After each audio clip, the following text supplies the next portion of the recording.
Gather round, I'll tell a story about a man I know, what he did across the ocean half a century ago.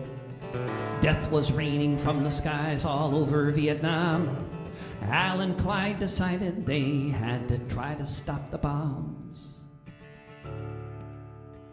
These two young men signed up to join the merchant marine, horrified by what they heard along with what they'd seen. They began to have discussions, they found a common goal. They joined the crew of the Columbia Eagle, and then they'd take control.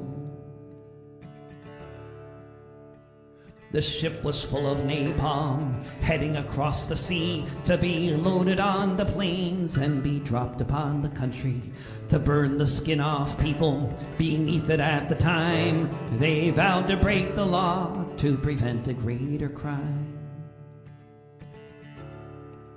They thought they'd spend their lives in prison, or more likely they would die. But Clyde and Al agreed that at least they had to try to sail to Cambodia with all the napalm as well, where it might remain forever, the bombs that never fell.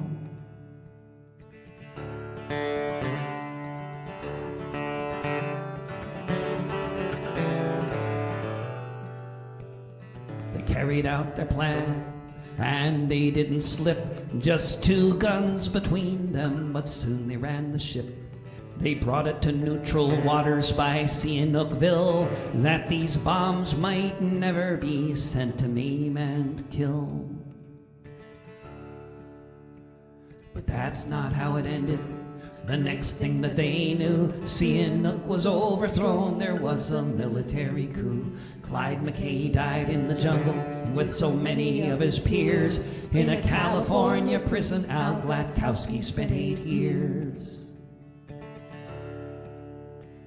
This ship was not off course by much more than a bit. The future of the folly, perhaps they didn't change it. But while the blood was flowing and most people spent their days maybe marching in the streets or just joining the rat race, there are those among us who can say they really tried, who did everything they possibly could to stop the fratricide. If you see a big white beard on the Central Eastern shore, he might be a mutineer who tried to stop the war.